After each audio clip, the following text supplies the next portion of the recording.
Jadi sahabiat yang tercatat ada di medan perang. Itu nanti nggak bertentangan ya sama perempuan tuh ya? Harus Bertentangan, di rumah gitu. bertentangan mana? Yang bertentangan justru yang itu, yang terakhir itu. Perempuan harus di rumah itu bertentangan. Dengan Dengan yang ini. Sekarang mana yang kita jadikan standar? tentu sahabiat ya. Lah iya dong.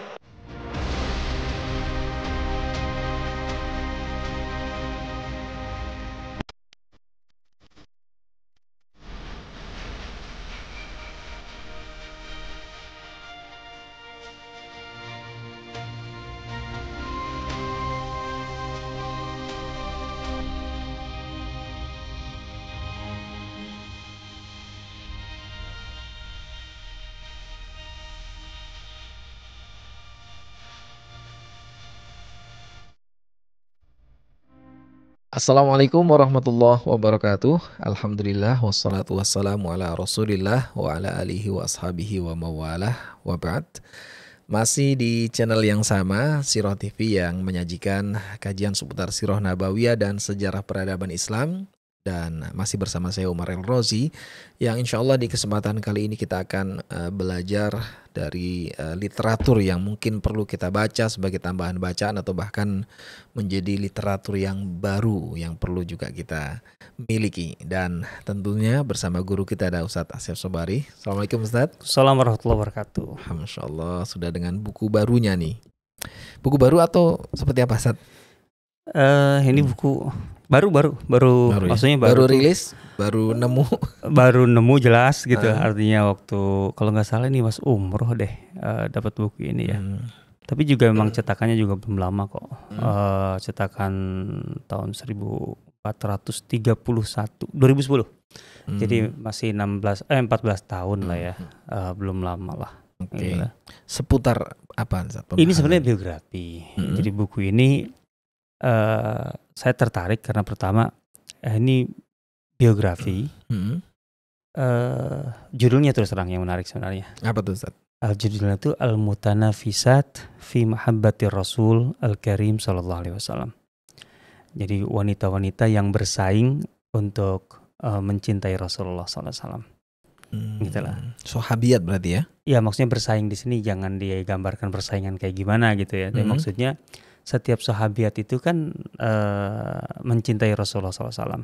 Itu pastilah ya gitu ya. Tapi bagaimana kemudian mereka masing-masing tuh ingin betul-betul membuktikan kecintaan mereka itu dengan pengorbanan, dengan apapun yang bisa diberikan, atau dengan ungkapan-ungkapan atau pernyataan-pernyataan tentang memuji Rasulullah dan bagaimanapun gitu. Nah, di situ maksudnya. Jadi ini sebenarnya nggak berarti ada perlombaan gitu, ada acara perlombaan terus kemudian cinta, enggak. Itu sepanjang hidupnya mereka masing-masing. Jadi dipotret lah biografi setiap sahabiah.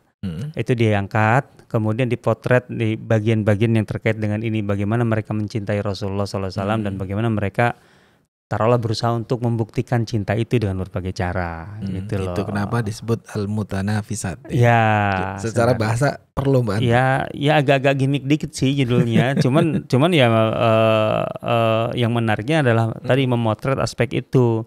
Kecintaan mereka kepada Rasulullah dan bagaimana kemudian mereka mencoba untuk berusaha untuk membuktikan cinta itu gitu loh. Dengan ya berbagai cara dan peran gitu loh. Itu tuh. Nah, ini jadi apa pembeda yang paling nyata dari sebelumnya? Kan kayaknya antum pernah nerjemahin buku Sahabiat Haular Rasul ya. Mahmud Al-Misri itu 35 dan sudah ya versi terjemahnya 35 Sirah Sahabiah. Iya betul, ada 2 jilid itu. Iya, 2 jilid. 2 jilid itu. Itu bagus. Itu tahun berapa, Ustaz? Lama itu. Maksudnya nerjemahinnya? Iya. Kayaknya di kisaran tahun 2010-an juga tuh nerjemahinnya. Saat buku dirilis berarti ya? Iya, lebih kurang kisar. Kayaknya jadi pembedanya bahkan kayaknya sebelum 2010 deh itu buku itu. Itu terjemah. Saya lupa sih cetakan pertama. Kayaknya mungkin sudah hampir cetakan gitu mendekati 8, 9, 10 itu. Buku itu masih sangat layak dirujuk sampai hari ini tuh. Iya, itu menarik. Soalnya memang nggak banyak kan buku biografi sahabat tuh nggak banyak gitu ya. Ya kan berawal dari sirah Rasulullah SAW aja kan sebenarnya baru rame diterjemahkan itu di tahun 2000 ke atas.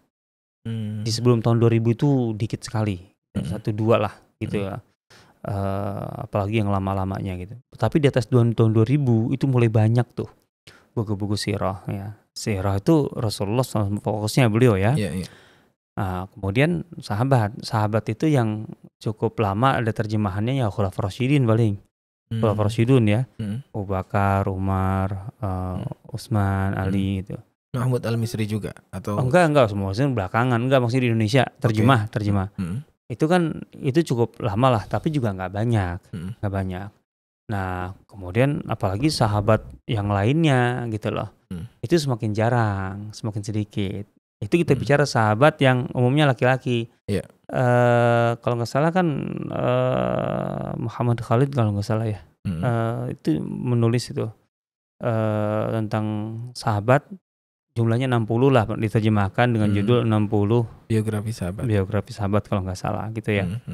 Itu lumayan tebal juga tapi kan. Yeah. Nah yang sahabiat itu yang semakin jarang. Kalau sahabat aja jarang, sahabiat semakin jarang kan, semakin sedikit lah. Makanya saya antusias banget ketika menerjemahkan buku itu. Yeah. Dan itu juga kayaknya jumlah terbanyak dalam versi terjemah 35. Nah, selebihnya paling 10 ya, gitu itu 15. Kayaknya sih ya, tapi saya belum nggak riset juga sih ya. Tapi kayaknya iyalah 35. Nah, buku ini artinya dari pengalaman saya itu, buku ini menariknya gitu. Selain tadi memang memotret aspek itu cinta, bagaimana para sahabat mencintai Rasulullah dan membuktikan cinta itu. Buku ini sebenarnya untuk pemula terutama, untuk pemula gitu. Artinya untuk yang baru ingin tahu sahabiah, sosok sahabiah gitu ya. Nama-nama pastinya ya. Iya, sebanyak mungkin kan, otomatis lah. Karena sahabiah banyak kan, sebanyak mungkin. Buku ini cocok gitu loh. Karena cuman apa ya? Kalau nggak salah 220 halaman lah ya. 200-an ya. Kalau diterjemah mungkin jadi 2 kali lipat. Enggak nyampe. Fontnya juga lumayan gede kok ini. Enggak nyampe nih 210 halaman. Isinya ada 66 sosok sahabiat. Dimulai dari Ummatul Mukminin gitu ya. Muhajirat, kemudian Ansariyat gitu ya. Nah, jadi di 210 halaman ada 66. Berarti kan pendek memang. Tapi makanya saya bilang untuk pemula yang baru ingin tahu 1, 2 dan tidak terlalu panjang gitu ya. Terus banyak sosok yang didapat gitu. Itu buku ini cocok. Biasanya juga jadi inspirasi buat nama anak biasanya. Oh iya. Kan kenal nama-namanya kan? Oh iya. Iya, di situ ada 66 nama sahabiat. Iya, betul juga ya. Saya nggak kebayang ke situ. Tapi kan sahabat atau Arab namanya mirip-mirip sering. Abdullah aja ada berapa? Iya dong. Saya kayak Asma binti Abu Bakar, Asma binti Umais, kan namanya Asma semuanya Asma gitu. Dua-dua sahabiat itu ya. Sahabiah gitu. Tapi juga banyak yang lain kok namanya nggak mesti Asma gitu. Asma binti Amr juga ada. Nah, jadi itu menurut saya sisi yang perlu diangkat dari buku ini, bahwa ini mengandung 66 sosok dalam 210 halaman bahasa Arab ya. Dan fontnya agak gede, jadi kalau diterjemahkan saya yakin nggak nyampe 300 halaman kok. Nggak akan nyampe 300 halaman kalau diterjemahkan ke dalam bahasa Indonesia. Nah, sehingga dari situ banyak banyak sosok yang bisa digali. Nah, menurut saya begini, sahabiah itu kan bagaimanapun bagian dari role model penting dalam kehidupan kita. Apalagi dimulai dari Ummatul Mukminin ya. Kalau Ummatul Mukminin kan jelas ibu kita, jelas ibu gitu loh, Ummatul Mukminin. Nah, tapi secara umum sahabiah itu adalah role model. Nah, yang menarik ketika kita baca biografinya, kan otomatis spesifik ya. Sahabiah yang ini kekhasannya apa? Yang itu kekhasannya apa? Gitu. Nah, faedah yang bisa kita dapat gitu. Kita akan mendapati banyak karakter di situ, gitu. Jadi sahabat itu nggak satu kali, ya secara umum solehah lah, gitu. Solehah semua sahabat gitu. Tapi kan kekhasannya di mana, kan gitu. Kekhasannya di mana masing-masing. Terus tadi wataknya, karakternya juga beda-beda. Kan gitu. Perannya juga beda-beda. Kan itu. Ya. Nah, jadi dengan begitu kita punya kekayaan model ini gitu loh. Dan itu penting bagi terutama kaum wanita Muslimah ya, dan muslimah dalam hal Iya. ini gitu ya. Ya tapi nggak muslimah juga, muslim juga penting lah. Kan muslim juga kan berkata ketika dia masih jomblo pengen nyari model istri yang kayak gimana kan juga penting gitu. Iya. Ya kalau Mas Umar sih ya kayaknya sudah nggak masuk lah di kriteria ini. Kenapa Ustaz? Hah? Kenapa tuh? Ya jawab sendiri lah, saya jawab gimana gitu loh. Nah, Oke. jadi dengan kekayaan model ini akan melihat bahwa saya untuk katakanlah meningkatkan kualitas diri gitu. Atau sebenarnya beginilah, semua muslimah pasti menginginkan surga. Iya. Gitu ya. Dan tentu kita butuh model gitu loh. Yang lebih pas atau lebih mendekati kita itu siapa gitu loh. Ahli surga itu. Iya. Nah, dengan banyaknya sosok di sini gitu. Wah, ini saya kayaknya untuk masuk surga itu lebih pas dengan gaya atau jalur dengan cara, Bunda dengan Khadijah jalur misalnya gitu ya. gitu. Itu maksudnya. Tidak hanya lewat jalur Bunda Khadijah saja. Ya enggak lah. Yang itu bahkan cenderung sulit untuk hari ini ya. Kok cenderung nggak akan ditemukan? Enggak gitu. akan ya bahkan ya. Ya artinya kalau persis ya nggak akan mungkin kan, karena Dari terlalu sisi tinggi kekayaannya, kehormatannya. Iya. pengorbanannya. Ya. Aduh, kemudian romantisnya, terus kemudian kehangatannya kepada suami. Nah, dan seterusnya. Jadi bisa melihat, wah, kan ada yang istilahnya lah mudahnya, yang rumahan katanya gitu ya. Yang rumahan siapa nih gitu. Rumahan tapi kemudian Masya Allah mulia sekali kan gitu. Kemudian ada yang enggak, dia memang aktif di lapangan gitu loh. Aktif gitu.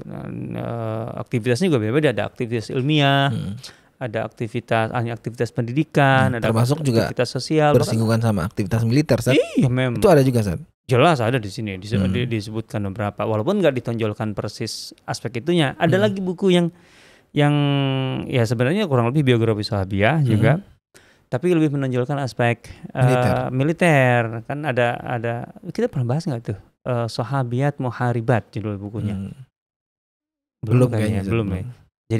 Jadi dia mengangkat biografi sahabiah yang tercatat ikut dalam peperangan sejak di masa Rasulullah SAW sampai masa berikutnya, terutama masa Khulafaur Rasyidin itulah. Jadi sahabiat yang tercatat ada di medan perang, gitulah. Itu nanti nggak bertentangan ya sama perempuan tuh ya? Bertentangan harus di rumah gitu. Bertentangan mana? Yang bertentangan justru yang itu, yang terakhir itu. Perempuan harus di rumah itu bertentangan dengan yang ini. Sekarang mana yang kita jadikan standar? Tentu sahabiat ya. Lah iya dong. Dan itu prakteknya sejak zaman Rasulullah SAW. Diketahui Rasulullah. Iya, dan kemudian berlanjut sampai zaman sahabat ya. Nah, jadi terutama Khulafaur Rasyidin gitu. Artinya kalau itu salah dari awal, nggak mungkin lah gitu Rasulullah SAW mendiamkan, nggak mungkin para sahabat mendiamkan, kan nggak mungkin. Gitu, kalau memang itu salah dasarnya. Jadi kapan statement wanita harus di dalam rumah itu lebih baik? Kalau harus di dalam rumah dalam arti fokusnya itu sih oke. Tapi yang jadi masalah adalah harus di dalam rumah dalam arti tidak boleh aktif di luar rumah. Itu yang jadi masalah. Tidak bolehnya itu ya? Iya, artinya ketika pernyataan harus di dalam rumah itu dalam arti nggak boleh aktif di luar rumah, susah. Itu yang itu problematis tuh di situ menurut saya. Gitu loh. Karena itu dari awal bertentangan dengan standarnya bahkan gitu loh. Dengan rujukannya gitu loh.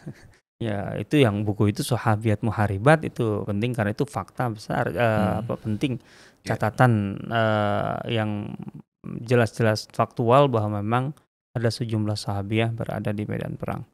Gitu. Artinya di medan yang paling dengan risiko paling tinggi.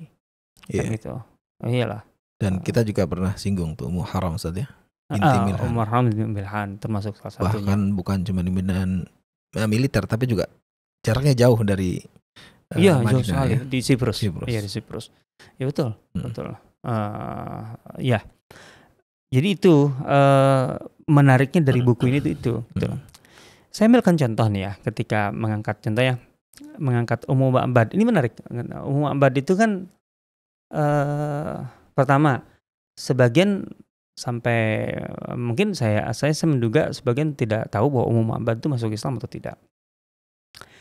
Pertama siapa dulu nih Bu Muhammad? Loh, saya kira sudah terkenal gitu dari awal. Seharusnya terkenal kalau kita membaca sirah Rasulullah SAW, terus kemudian bab hijrah, perjalanan hijrah dari Mekah ke Madinah. Peristiwa hijrahnya nih. Ya, peristiwa hijrah. Ya. Kan jelas salah satu yang menonjol itu adalah Rasulullah SAW beristirahat di kemah Ummu Ma'bad, gitu loh. Nah, itu artinya Ummu Ma'bad itu seorang wanita Badui. Gitu, nomaden, gitu lah. Dia dari Khuza'ah. Khuza'ah kan memang kabilah nomaden kan. Nah, dan juga otomatis kurang lebih berada di dekat jalur jalur utama, jalur utama perjalanan Mekah Madinah. Bukan jalur hijrah, kan beda kan saatnya. Ya, Rasulullah SAW itu kan mengambil jalur yang berbeda. Gitu. Tapi bukan berarti sama sekali tidak menjadikan jalur utama sebagai patokan. Karena kan perlu untuk tadi istirahat, untuk apa. Nah ketika sampai di namanya Qadid, daerah Qadid itu kalau kita umroh itu akan dapat kok petunjuk jalan. Masih ada Qadid. Ada Qadid itu. Sekarang jadi apa, Ustaz? Masih biasa aja. Apa yang berubah sih? Bukan jadi pemukiman yang enggak juga gitu ya. Jadi ya otomatis kalau ada kemah di situ kan berarti ada sumber air gitu kan. Cuman masalahnya ini kan di musim kering, di musim panas gitu ya. Jadi Rasulullah SAW tuh harus mampir untuk mau tidak mau untuk beristirahat, untuk perbekalan dan sebagainya. Ya kan perjalanan jauh 450 km berhari-hari kan. Yeah. Nah, bekal yang terbatas juga kan? Pasti kalau terlalu banyak mendingan kayak apa? Kebayang orang harus cepat kok perjalanannya. Yeah. Nah, jadi Rasulullah SAW mau tidak mau harus mampir gitu loh. Jadi itu tidak persis di jalan yang ditempuh oleh beliau harus mampir gitu loh. Nah, harus mampir. Karena kan memang beliau mengambil jalur yang berbeda kan, gitu loh. Tapi kan tadi dibutuhkan untuk istirahat, perbekalan dan sebagainya. Jadi mampir ke kemah Ummu Ma'bad itu. Dan ini berisiko. Karena informasi bisa sampai dari sini gitu loh otomatis. Tapi mau tidak mau nggak ada jalan lain. Posisinya itu kurang lebih di pertengahan lah antara Mekah Madinah. Letak kemah Ummu Ma'bad itu lokasinya. Ya kalau Mekah Madinah itu 450 km, ini di kisaran kilometer 200-an lah, 200 km, 220 atau sekitarnya gitu. Dari Mekah ke Madinah gitu ya. Jadi kurang lebih di pertengahan. Nah, dia diceritakan Ummu Ma'bad itu siapa gitu loh, asal usulnya gitu. Namanya Atikah binti Khalid. Kan Ummu Ma'bad itu kunyah, panggilan Ummu Ma'bad gitu. Kemudian kan ada kisah suaminya suaminya itu adalah Aksam bin Abil Jaun gitu. Kemudian Ummu Ma'bad itu punya saudara yang masuk Islam dan nempel dengan Rasulullah SAW. Gitu, Hubeish bin Khalid gitu lah. Hubeish bin Khalid. Jadi dia tidak tinggal di Badiah kayak seperti Ummu Ma'bad. Kalau Ummu Ma'bad itu tetap tinggal di Badiah walaupun kemudian masuk Islam. Jadi Ummu Ma'bad itu masuk Islam. Nah, termasuk itu kan penting. Di sini ada keterangan dari Ibnu Abdul Bar gitu ya. Yang menyimpulkan bahwa Ummu Ma'bad itu masuk Islam gitu ya. Jadi dari syair yang terkenal itu jazallahu rabbun nasi khaira jazaihi rafiqaini halla khaymatai ummi ma'badi huma nazalaha bil huda fahtadat bihi. Nah, itu dia. Itu dalam kitab Al-Isti'ab Ibnu Abdul Bar, fahtadat bihi. Jadi Ummu Ma'bad kemudian mendapatkan hidayah gitu dari situ. Akhirnya masuk Islam. Ibnu Sayyidin Nas juga menyimpulkan bahwa Ummu Ma'bad itu masuk Islam gitu ya. Jadi dia sebagai seorang Badiah, tinggal di Badiah dari Khuza'ah, masuk Islam tapi kemudian tidak hijrah di Madinah. Tidak tinggal di Madinah, tidak hijrah. Melainkan tetap tinggal di kawasan Qadid itu gitu loh. Ya artinya di Badiahnya lah. sebagai orang Badui, orang nomaden. Nah, yang memperkuat keislamannya kemudian, nah ini juga menarik nih. Jadi Ma'bad itu karena memang tempatnya adalah rest area kalau kita sekarang ya, rest area. Iya. Itu kemudian ya dipakai setelah itu sekalipun gitu, setelah masa Rasulullah SAW. Memang itu dari sejak Rasulullah hijrah dan setelahnya pun tetap aja rest area gitu. Jadi ada kisah bahwa ketika Umar bin Khattab menjadi khalifah gitu ya, dan di tahun terakhir beliau sebagai khalifah, di tahun ke-10 kepemimpinannya, Umar bin Khattab itu haji gitu ya, dan membawa istri-istri Rasulullah SAW, Ummahatul Mukminin, haji. Ini untuk pertama kalinya Ummahatul Mukminin haji setelah Rasulullah SAW wafat gitu ya. Nah, kan disebutkan bahwa ya otomatis lah, kan banyak orang yang tertarik, otomatis ingin ketemu, ingin apa gitu. Itu kemudian dikawal supaya khusyuk lah, dikawal. Yang mengawalnya itu Utsman bin Affan dan Abdurrahman bin Auf, gitu, yang mengawal panjang jalannya gitu. Nah, begitu juga ketika istirahat. Nah, ini ceritanya beristirahat di lokasi Ma'bad. Nah, ini ada cerita Ma'bad menceritakan di sini gitu ya. Nah, itu di satu tempat yang kemudian nggak terbuka gitu loh. Nggak terbuka itu maksudnya dia dikelilingi, jadi ada katakan ada celah untuk masuk dan untuk keluar gitu di kawasan yang seperti itu. Di bagian depannya Utsman, di bagian belakang Abdurrahman bin Auf, yang intinya menghalau manusia agar tidak mengganggu Ummahatul Mukminin dengan berbagai alasan lah gitu. Nah, Ma'bad yang menceritakan itu, kisah itu gitu, tentang kehadiran Utsman bin Affan, kemudian dan Abdurrahman bin Auf, dan istirahatnya istri-istri Rasulullah SAW gitu ya. Yang kala itu disebutkan 7 orang yang ikut gitu ya. 7 orang yang ikut gitu ya. Nah, kemungkinan Zainab binti Jahsy sudah meninggal, kemungkinan waktu itu gitu ya. Nah, kemudian Ma'bad ya menemui lah sebagai tuan rumah kan, misalnya kan yang tinggal di area itu gitu kan. Disebutkan gini, falamma ra'aituhunna gitu. Aku kemudian melihat mereka gitu. Aku kemudian menjumpai mereka, kemudian bakaitu, aku menangis, kata Ma'bad gitu. Wa qultu lahunna gitu. Dan aku katakan kepada Ummahatul Mukminin itu, dzakartu Rasulullah sallallahu alaihi wasallam hina nazala bihadzal maudhi. Aku teringat Rasulullah ketika beliau singgah di sini dahulu, ketika ya gitu kan. Ya, jadi kehadiran Ummahatul Mukminin itu mengingatkan begitu tajam lah kepada Ma'bad gitu. Fabakaina ma'i, maka semua istri Rasulullah pun menangis bersamaku. Lah ya itu susah lah secara emosional gitu ya. Wa arafnani, dan mereka mengakui aku, artinya ya begitu hangat merangkul. Fa akramnani, memuliakan aku gitu ya. Wa rahabnabi gitu ya. Wa wasalatni kullu amratin minhunna bisilah. Bahkan istri-istri Rasulullah SAW itu masing-masing ngasih hadiah. Itu kan memang bagian dari ajaran Rasulullah SAW untuk berbuat baik kepada wafa lah, kesetiaan kita kepada orang yang kita cintai apabila dia meninggal gitu. Itu kita memuliakan orang-orang yang dekat dengannya dahulu semasa hidupnya.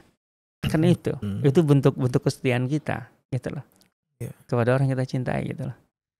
Nah, jadi istri-istri Nabi SAW itu semuanya Ummahatul Mukminin, ibunda-ibunda kita itu ngasih hadiah gitu. Wa wasalatni kullu imra'atin minhunna bisilah. Gitu lah, ngasih hadiah. Ya, tapi hadiah di perjalanan lah ya. Nah, sampai kemudian waqulna gitu ya. Kemudian semuanya bilang ke aku, kata Ma'bad nih, idza akhraja Amirul Mukminin al-ata faqdumi. Kalau Umar bin Khattab sudah ngasih tunjangan, membagikan tunjangan, kan mereka sebagai istri-istri Nabi SAW mendapatkan tunjangan kan. Temuilah kami di Madinah. Kan Ma'bad juga dapat sebagai muslimah kan, sebagai rakyat gitu. Otomatis akan tahu, nah ini sudah ada tunjangan dari Amirul Mukminin.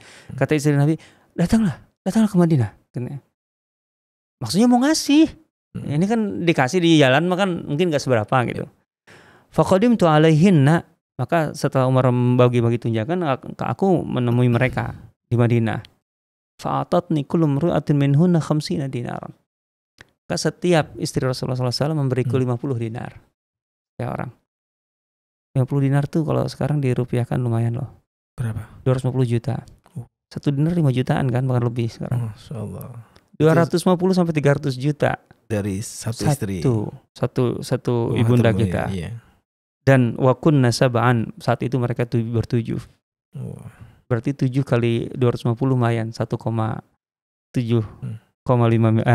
miliar. 1 miliar 750 juta. Lumayan. lumayan. Hadiah. Ya, Masya Allah. Subhanallah.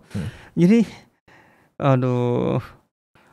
Jadi ini kisah ini diangkat gitu lah. Iya.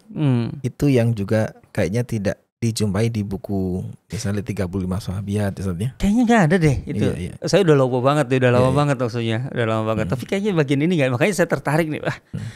Ya selalu begitu loh, walaupun ini tipis gitu, walaupun tipis, tapi ada aja hal-hal yang tidak tercantum dalam buku lain itu wajar saling lah. Melengkapi lah ya. Betul. Makanya kalau yang pemula-pemula baca kayak gini tuh pas lah ini, pas buku ini. Tapi biasanya begini, dalam satu buku yang memuat banyak nama suka ada porsi yang banyak banget dan porsi yang terlalu sedikit. Itu biasanya karena apa, Ustaz? Porsi yang banyak banget. Porsi pembahasannya tuh sampai sumbernya. Karena memang kan ada beberapa sosok sumbernya melimpah. Kayak Bunda Aisyah, sumbernya banyak banget ya. Kalau dari kelompok Ummahatul Mukminin ya. Iya. Tapi Juwairiyah nggak akan banyak. Sama kayak 10 sahabat dijamin surga itu, porsi Umar tuh kayaknya lebih banyak, sementara Said bin Zaid tuh sedikit banget. Sumbernya. Tapi jangan salah, alhamdulillah saya punya buku tentang Said bin Zaid, biografi Said bin Zaid sekitar 300 halaman lah. Khusus beliau aja? Iya. Ada juga sih. Mungkin itu ngumpulin dan saya betul-betul ngebayangin ini mengapresiasi yang menghimpunnya, karena pasti itu sulit. Karena memang nggak mudah ditemukan dasarnya. Iya. Tapi kalau Umar kan gampang banget. Iya. Gampang banget. Sumbernya, yang mencatatnya banyak. Termasuk itu ya, Ustaz ya. Selalu ada porsi yang ada begitu. Di sini kalau tidak salah Durrah binti Abi Lahab, putri Abu Lahab kan masuk Islam kan? Iya. Durrah itu cuma 1 halaman. Soalnya nggak ada sumbernya lagi ya, soalnya susah gitu ya.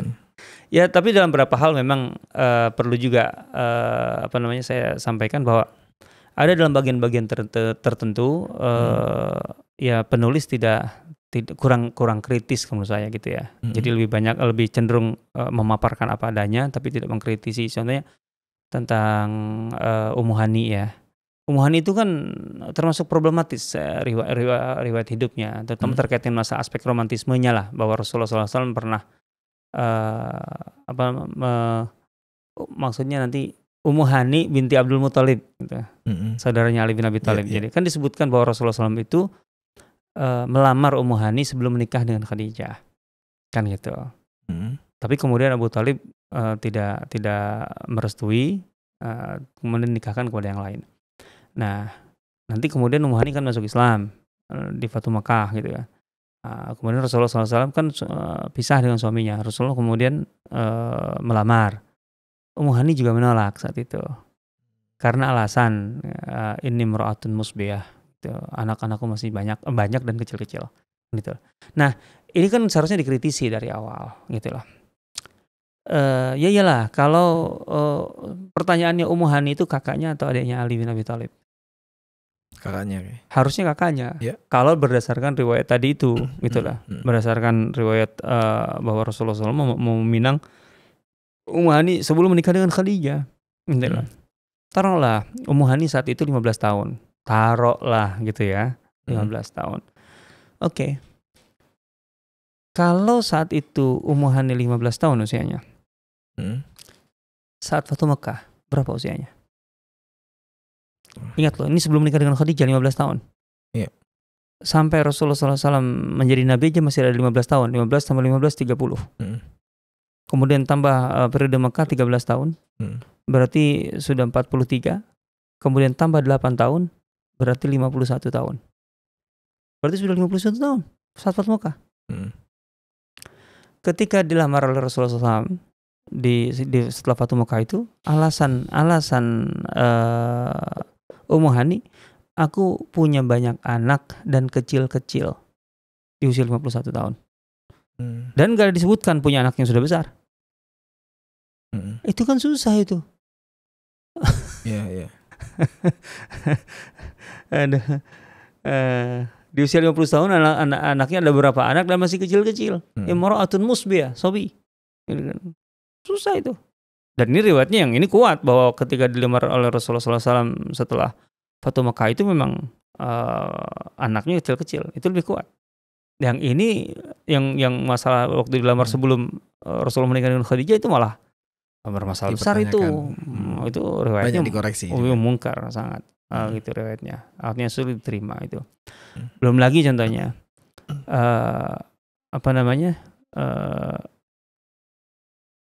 disebutkan di sini di buku ini bahwa Ummu Hani itu masuk Islamnya setelah Fatu Makkah. Baru masuk Islam setelah Fatu Makkah. Tapi di saat yang sama juga, maksudnya di tempat yang sama, menceritakan bahwa Ummu Hani gitu ya, sebagai saksi dari Isra Mi'raj juga sholat subuh bersama Rasulullah SAW. Itu kan susah itu. Iya, kontradiktif. Ya artinya kurang kritis lah. Tapi oke lah, di luar masalah itu maksud saya.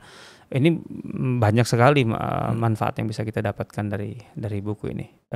Tipis, banyak sosoknya, dan ada beberapa riwayat-riwayat yang menarik gitu loh. Berarti 60-an nama saja. 66 nama dari sini. Cocok buat inspirasi tadi muslimah buat gambarannya sahabiah ya. Iya, model, dapatkan ya? model. Dan pertanyaannya yang biasanya adalah, sudah ada terjemahnya belum, Ustaz?